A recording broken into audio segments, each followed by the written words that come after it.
This channel does not promote any violent, harmful, or illegal activities. All content provided by this channel is meant for an educational purpose only.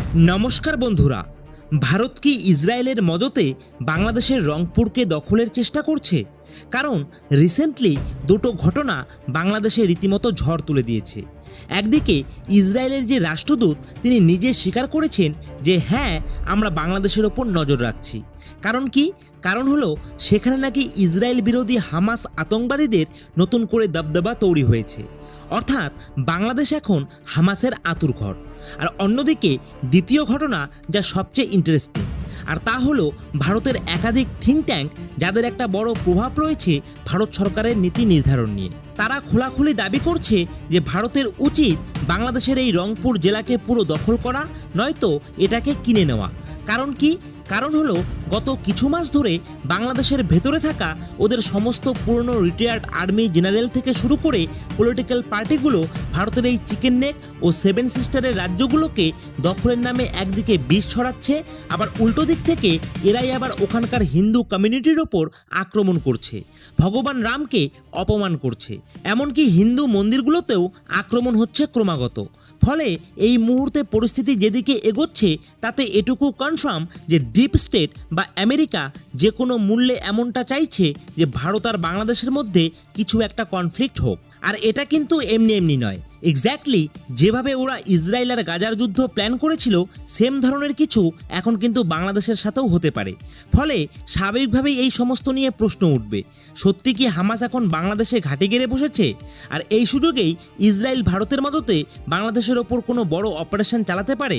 আর তার সাথে কেন নতুন করে বাংলাদেশের এই রংপুরকে দখল করা বা কিনে নেওয়ার প্রস্তাব দেওয়া হচ্ছে? সত্যি কি এই রংপুর বাংলাদেশ থেকে দখল করা সম্ভব?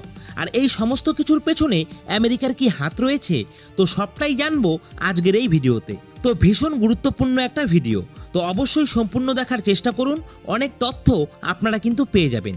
আর মূল ভিডিওটি শুরু করার আগে একটাই অনুরোধ, অবশ্যই কিন্তু ভিডিওটিতে একটি লাইক করে দেবেন। তো বন্ধুরা, বাংলাদেশে এক্স্যাক্টলি কি হচ্ছে তা বুঝতে হলে সবার আগে আমাদের কিন্তু আমেরিকান সরকারের কিছু গোপন প্ল্যানকে জানতে হবে, যেটা খোদ আমেরিকার সরকার নিজেরাই গোটা বিশ্বের সামনে পাবলিক করে দিয়েছে।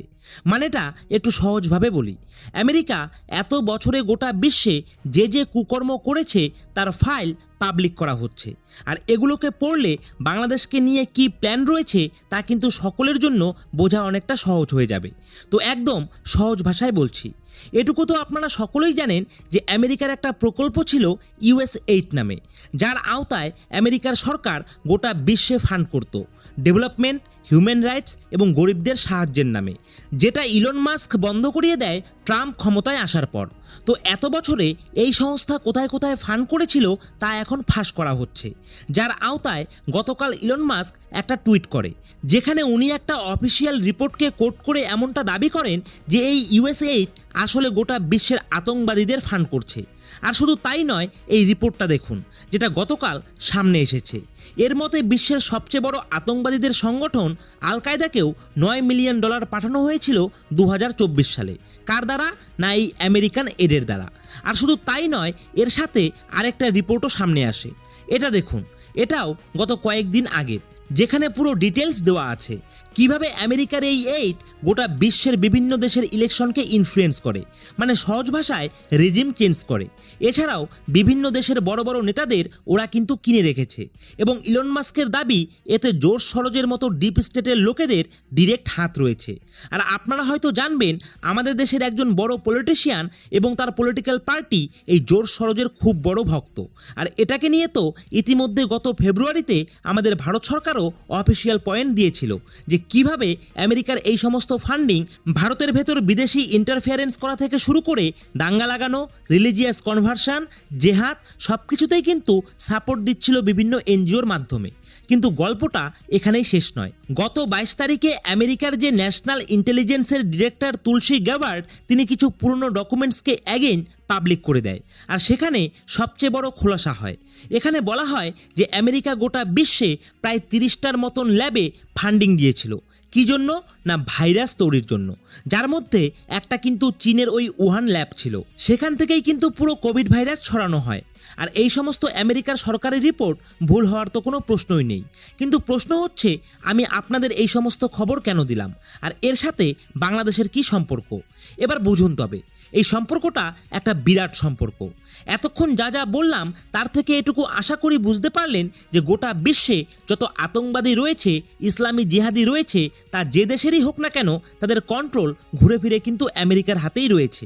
অর্থাৎ বাংলাদেশের ভেতর যে সমস্ত জিহাদিরা মাথাচাড়া দিচ্ছে, তাদেরকেও কারা কন্ট্রোল করছে? আমেরিকা। তো স্বাভাবিকভাবেই আমি বারবার বলি যে টাকা যার, নিয়ম কিন্তু তার। তাই আমেরিকা, বা একটু স্পেসিফিকভাবে বললে এই ডিপ স্টেট যা চাইবে, বাংলাদেশে কিন্তু তাই হবে। এখন ডিপ স্টেট কি চাইছে সেটা জানলেই আমাদের জন্য বাকিটা বোঝা সহজ হয়ে যাবে, যে রংপুরে ভারত আর ইসরায়েল এক্স্যাক্টলি কি করতে চাইছে। তো এর জন্য কয়েকটা সহজ উদাহরণ দিই। তো গত পরশু আরেকটা তথ্য আসে, যেখানে আমেরিকার রিটায়ার্ড স্টেট ডিপার্টমেন্টের সদস্য এবং বর্তমান ফাউন্ডেশন অফ ফ্রিডমের ডিরেক্টর মাইক বেন্স একটি টুইট করে জানায় যে আমেরিকার এই ইউএসএইডের ডকুমেন্টস থেকে এটাও জানা গেছে যে আমেরিকার সরকারে নিজেদের দেশে হওয়া 9/11 হামলার যে মাস্টারমাইন্ড ছিল ওসামা বিন লাদেন, তার জিহাদি সংগঠন মুজাহিদকে ফান্ড করা হয়েছিল। আর বন্ধুরা, সেখান থেকেই কিন্তু পরবর্তীতে আল কায়দা, ইসলামিক স্টেট এবং আফগানিস্তানের তালিবানদেরও তৈরি করা হয়। আর এর ফলে গোটা বিশ্বে প্রায় 47 লক্ষ মানুষের মৃত্যু হয় এবং অতিরিক্ত 35,000 মানুষ মরে টেরর অ্যাটাকের ফলে। আর এই সুযোগে কিন্তু সেম আমেরিকার সরকার ওয়ার অন টেরর শুরু করে এবং এক একটা দেশে আক্রমণ করে সেগুলোকে ডিস্ট্রয় করে, আর ওদের যে সমস্ত রিসোর্স সেগুলোকে লুট করে নেয়। তো এটা তো গেল প্রথম উদাহরণ। এবার আসি দ্বিতীয় উদাহরণে। এখানে দেখুন, ইসরায়েলে অক্টোবর 7 হামলার আগে এই সেম ইউএসএ হামাস নিয়ন্ত্রিত একটা এনজিও, নাম হলো বায়াদার, তাদেরকে প্রায় 9 লক্ষ মার্কিন ডলারের সাহায্য দিয়েছিল এবং তার সাথেই আরও অন্যান্য অর্গানাইজেশন, যেগুলো সমস্ত এনজিও আর হিউম্যান রাইটস অর্গানাইজেশন, তাদের মদতেও বিলিয়নস অফ ডলার গাজাতে পৌঁছেছিল 2016 থেকে 24-এর মধ্যে। আর তারপর কি হয়? ইসরায়েলে অ্যাটাক, এবং এর পাল্টা কিন্তু ইসরায়েল গাজার যুদ্ধ শুরু করে, যা ধীরে ধীরে ইরান সহ বাকি জায়গায় ছড়িয়ে পড়ে। এবার আসি তৃতীয় উদাহরণে, যেখানে ইলন মাস্ক খোলাসা করে যে কিভাবে রাশিয়া আর ইউক্রেনের যুদ্ধ সেম ইউএসএইডের ডিরেক্ট ফান্ডিংয়ে হয়েছিল। এখন এখানে 3টে উদাহরণ দিলাম। এখানে কমন বিষয় কি? সেটা হলো যে কোনো বড় কনফ্লিক্ট বা যুদ্ধের আগে আমেরিকার এই ফান্ডিং কোনো দেশে যাচ্ছে, সেখানে ইসলামী জিহাদিদের তৈরি করা হচ্ছে।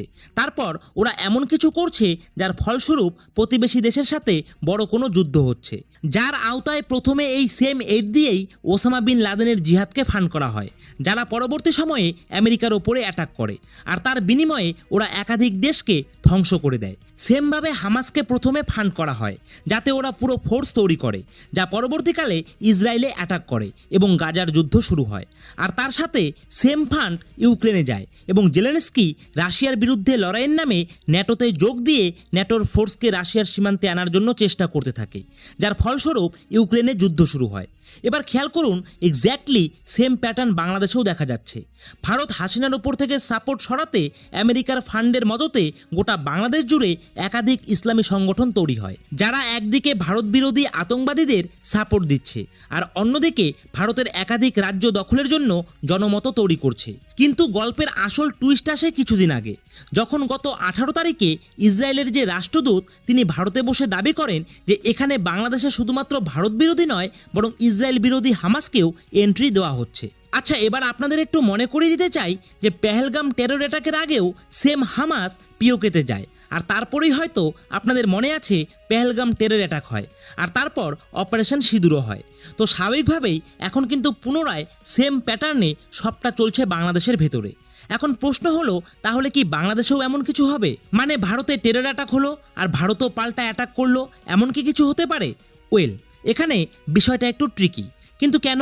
তো এখানে আমেরিকার আলাদা একটা প্ল্যান রয়েছে, ভারতেরও একটা আলাদা প্ল্যান রয়েছে এবং বাংলাদেশের ভেতরেও আলাদা আলাদা শক্তি রয়েছে। ভারতের প্ল্যান ছিল সিম্পল, হাসিনা ভারতের সাথে বেইমানি করেছে, তাই নতুন সরকার এলে আমরা অবৈধ বাংলাদেশিদের ফেরত পাঠাবো।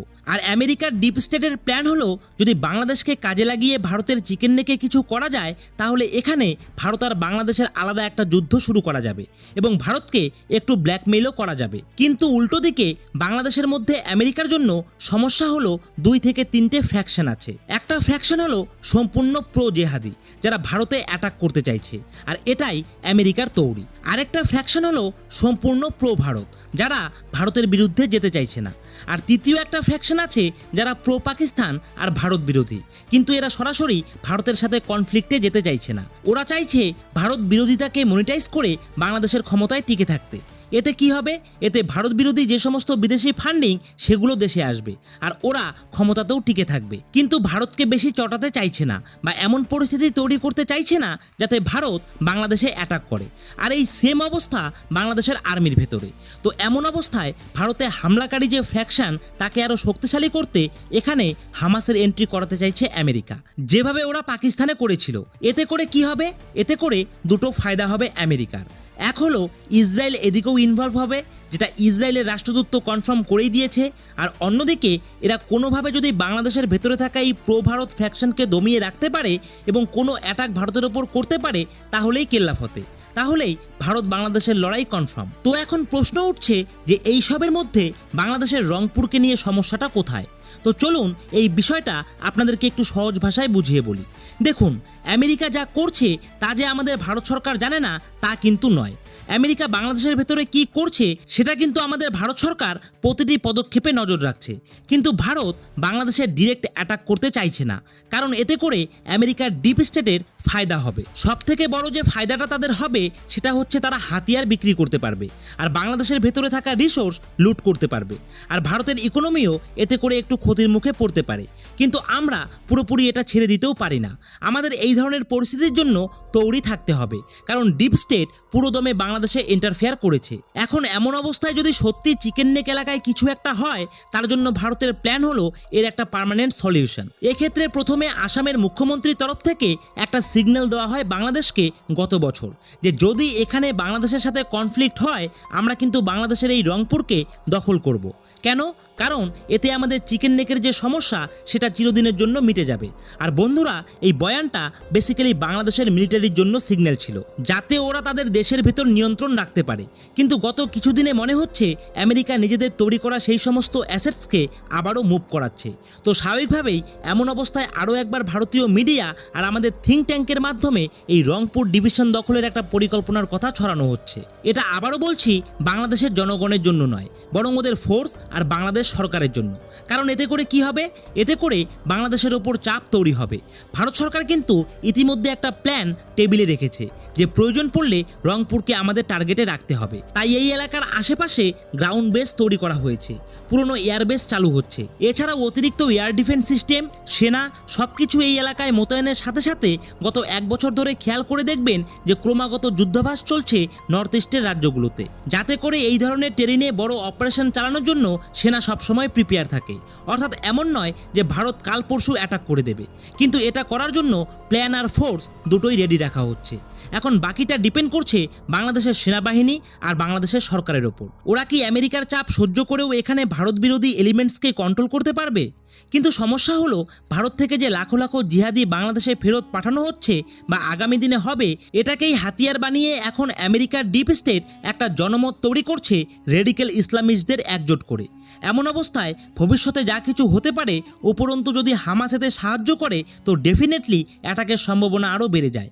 আর এ কারণেই ভারত আর ইসরায়েল দুপক্ষ এক্ষেত্রে কিন্তু একজোট হয়ে বাংলাদেশের ওপর নজর রাখছে, কারণ এখানে ইসরায়েলেরও স্বার্থ রয়েছে। তো যদি বাংলাদেশ সরকার আর সেনা ব্যর্থ হয় এদেরকে ঠেকাতে, তারপর ভারতকে কিন্তু কড়া ব্যবস্থা নিতেই হবে। কিন্তু এটুকু গ্যারান্টি, শুরুটা বাংলাদেশ থেকেই হবে। ভারত কিন্তু আগে কোনো প্রিএমটিভ স্ট্রাইক করবে না, আর যা হবে সেটা হবে এই রংপুরের মাটিতেই, কারণ এটাই ভারতের জন্য সবচেয়ে বড় থ্রেট। তো এটাকে যদি নিউট্রালাইজ করা যায় তাহলে আমাদের চিকেন নেককে নিয়ে ভবিষ্যতে আর কখনো কোনোদিনই সমস্যা থাকবে না। তো বন্ধুরা, আশা করছি এই পুরো বিষয়টা আপনাদেরকে বোঝাতে পারলাম। তো এই বিষয়ে আপনাদের কি মতামত? কমেন্ট সেকশনে আপনাদের মতামত যাই হোক না কেন অবশ্যই জানাতে ভুলবেন না। তো বন্ধুরা, আশা করছি আজকের এই ইনফরমেশনটি আপনাদের ভালো লেগেছে। তো ভিডিওটি ভালো লেগে থাকলে অবশ্যই ভিডিওটিতে একটি লাইক করে দেবেন, আর আপনার বন্ধুদের সাথেও এই গুরুত্বপূর্ণ ভিডিওটিকে শেয়ার করতে ভুলবেন না। আর আপনারা যদি আমাদের এই চ্যানেলে নতুন হয়ে থাকেন, তাহলে অবশ্যই আপনারা আমাদের এই চ্যানেলটিকে এখনই সাবস্ক্রাইব করে দিয়ে পাশে থাকা বেল আইকনটিকে বাজিয়ে দেবেন। তো বন্ধুরা, আজকের মতো ভিডিওটা এখানেই শেষ করছি। জয় হিন্দ, জয় ভারত।